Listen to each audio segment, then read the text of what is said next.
ओम शांति। आज गणेश चतुर्थी का शुभ दिन। सारे भारत भर में हम सभी गणेश जी का आवाहन करते हैं।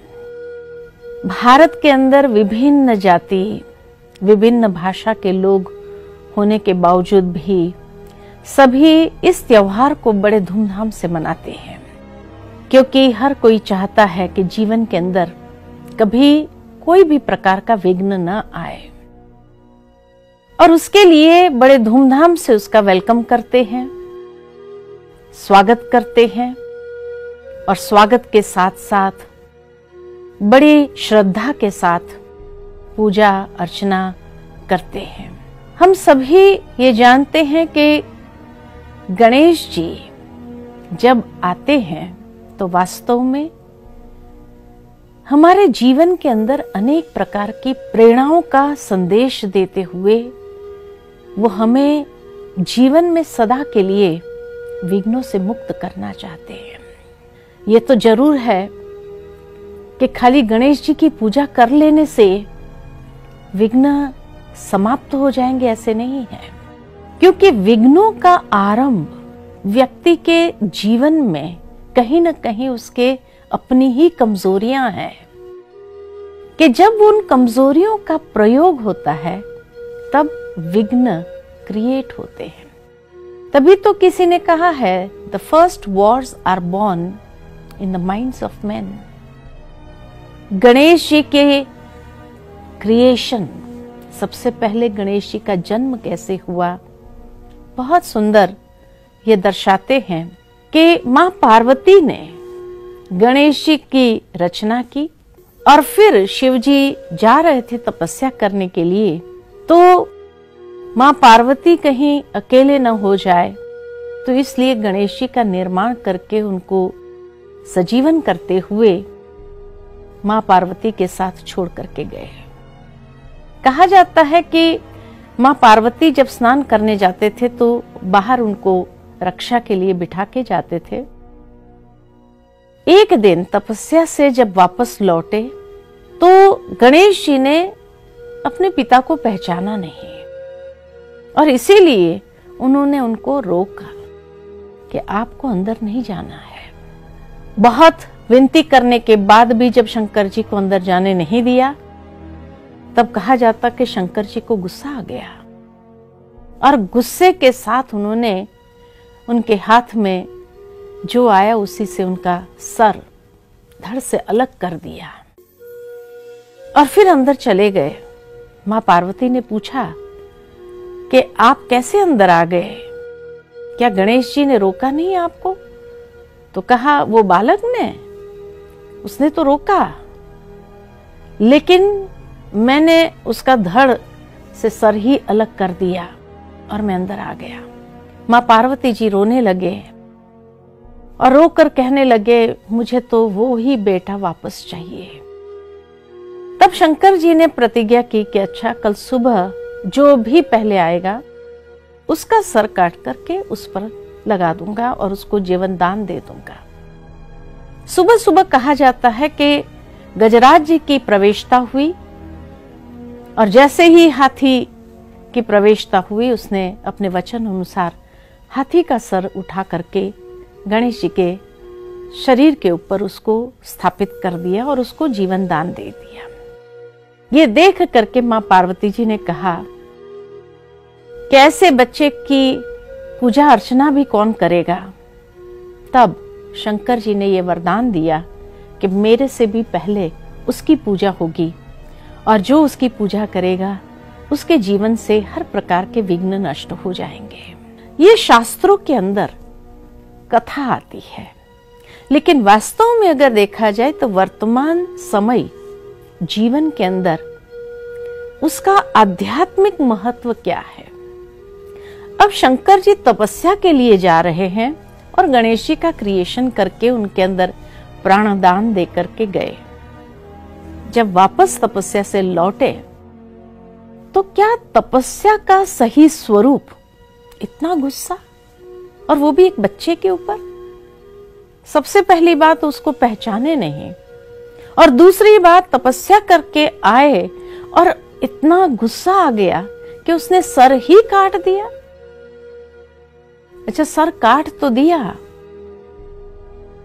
लेकिन दूसरे दिन जो सुबह आएगा उसका सर बिठा देंगे, माना दूसरे दिन फिर किसी और की हत्या। क्या हमारे शास्त्रों के अंदर ये बातें जब आती है तो वास्तव में ये स्थूलता में ली गई है, लेकिन उसके पीछे सूक्ष्म भावार्थ है। और सूक्ष्म भावार्थ यही है कि परमात्मा शिव जब इस संसार में आते हैं तो उस समय हम आत्माएं अनेक प्रकार से मिट्टी के अभिमान में आ गए थे। इसीलिए दिखाते कि जब गणेश जी की रचना हुई तो पार्वती जी के शरीर के मैल से उसने उस पुतले को तैयार किया था।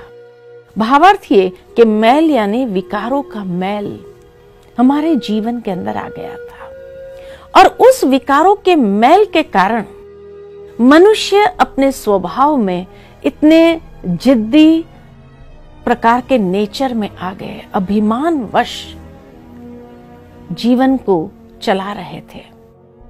शिव जी जब इस संसार में अवतरित होते हैं तो सर उतार देते हैं। भावार्थ, वो अहंकार वाला सर उतार देते हैं। और हाथी का सर लगा देना किसी की हत्या करने वाली बात नहीं है, लेकिन हाथी का सर लगाने का मतलब ही है कि सभी प्राणियों में बुद्धिशाली प्राणी अगर माना जाता है तो हाथी को माना जाता है। तो हाथी का सर रखना भावार्थ है कि ज्ञान युक्त बुद्धि का वरदान देना, अर्थात ज्ञानोदय, ज्ञान का उदय आत्मा में। ये सर ईश्वर हमारे ऊपर रखते हैं, ये वरदान देते हैं। साथ ही कहा जाता है कि गणेश जी की आंखें बहुत छोटी होती है और दूर तक की देखने की दृष्टि उसको प्राप्त है। अर्थात भगवान हमें ये भी वरदान देते हैं जब इस संसार में आते हैं तो, कि हम बहुत लंबा सोच सकते हैं, समझ सकते हैं और एक विजन ऐसी क्रिएट कर सकते हैं। साथ ही साथ उसके कान सूप जैसे होते हैं। सूप की विशेषता यह है कि जब कोई भी अनाज सफाई करते हैं और सूप में डालते हैं तो अच्छी चीज अंदर ले लेते हैं और किचड़ा बाहर फेंकते हैं। जीवन के अंदर हमारे सामने भी कई लोग ऐसे आते हैं जो अननेसेसरी बातें भी शेयर करते हैं, लेकिन जो फालतू बातें हैं जो हमारे उपयोग की नहीं है, काम की नहीं है, उसको हम सुनी अनसुनी कर दे, और जो अच्छी बातें, ग्रहण करने योग्य बातें हैं, उसको जीवन के अंदर ग्रहण करते जाए। साथ ही साथ सुंड का प्रतीक है। कहा जाता है कि हाथी की सुंड में इतनी ताकत भी है और नरमाई भी है, बड़े से बड़े पेड़ को उखाड़ने की शक्ति रखती है। लेकिन अगर एक बच्चा आ जाए तो इतना जेंटली उसको उठा करके अपने पीठ पर बिठा देता है। तो जीवन के अंदर बैलेंस, कि जहां हमें शक्ति बरतनी होती है वहां शक्ति भी हो, लेकिन जहां जीवन के अंदर फ्लेक्सिबल होकर के कार्य करना है, नरमाई से कार्य करना है, तो वो भी हमें आना चाहिए।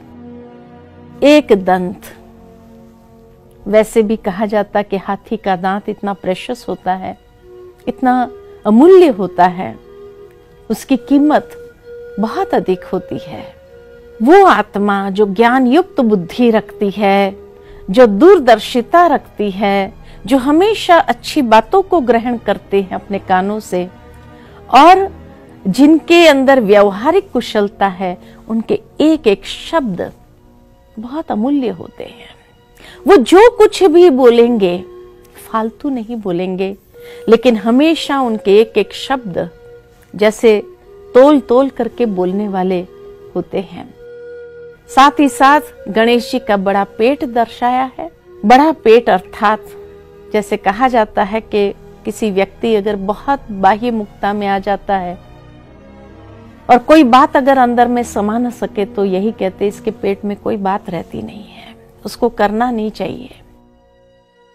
लेकिन गणेश जी का बड़ा पेट अर्थात वो हर बात को भी अपने में समाने की शक्ति रखता है।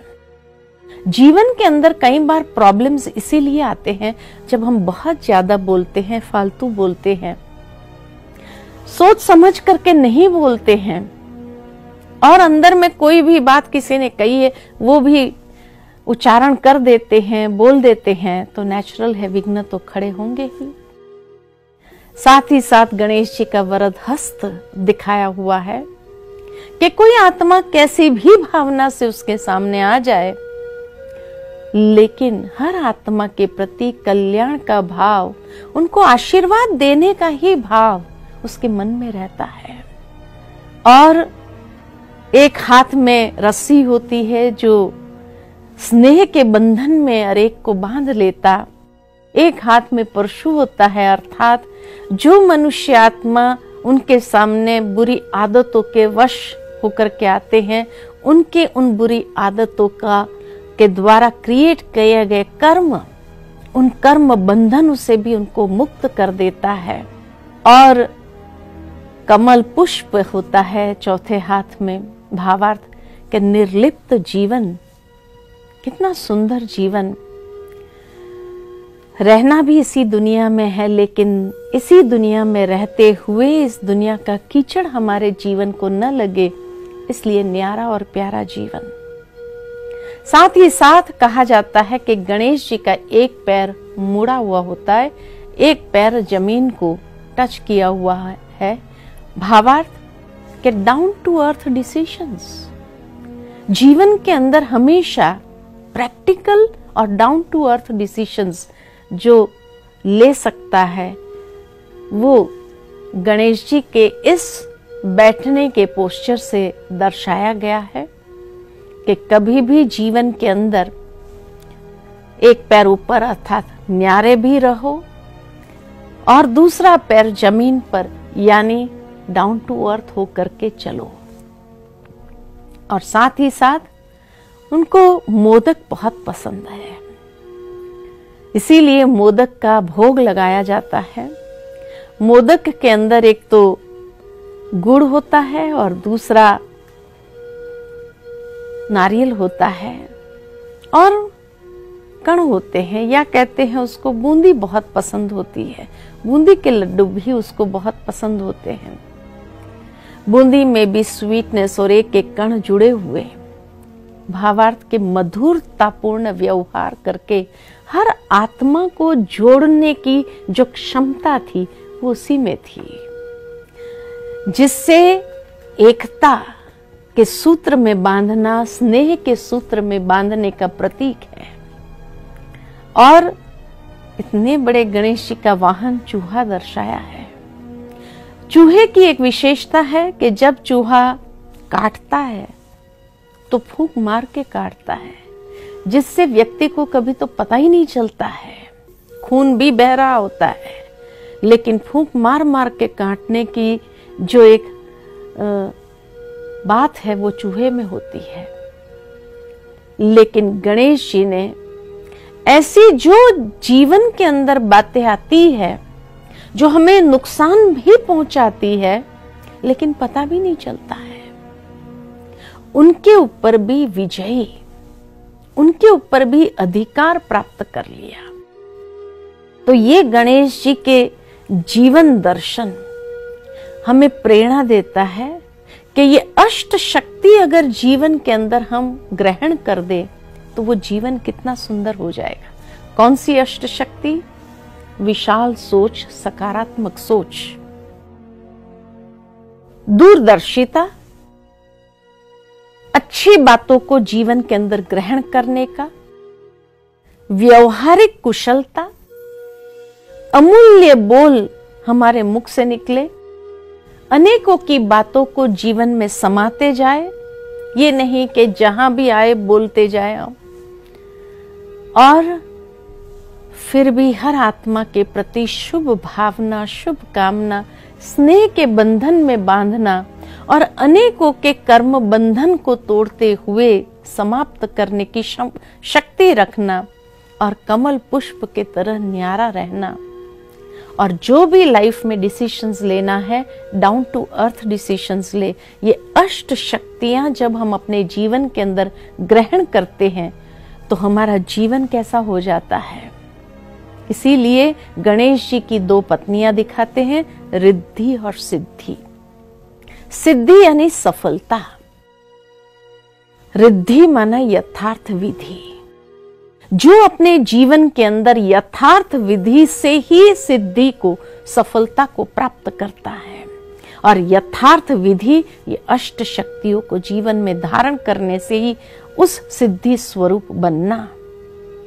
तो यथार्थ विधि से जब सिद्धि को प्राप्त करते हैं तो उसमें व्यक्ति अपने जीवन के अंदर सुकून को भी अनुभव करता है और कोई भी प्रकार के विघ्नों को आने की मार्जिन नहीं रहती है। गलत तरीके हमेशा विघ्नों को आवाहन करता है। इसीलिए गणेश जी विघ्नहर्ता, जिन्होंने सारे विघ्नों को समाप्त किया। साथ ही साथ उसको गणनायक कहते हैं। वो लीडर बनते हैं जो अनेकों को प्रेरणा देने वाले हो जाते हैं।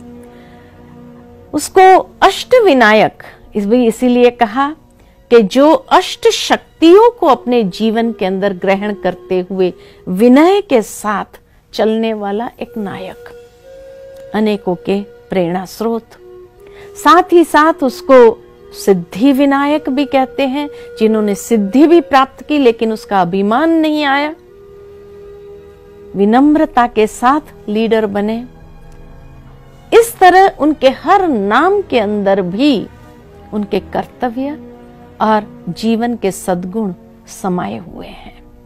तो क्यों नहीं आज खाली गणेश जी की पूजा अर्चना या आवाहन खाली न करें, लेकिन गणेश जी के जीवन से इन प्रेरणाओं को अपने जीवन में लेकर अपने जीवन को हमेशा के लिए निर्विघ्न बना दे।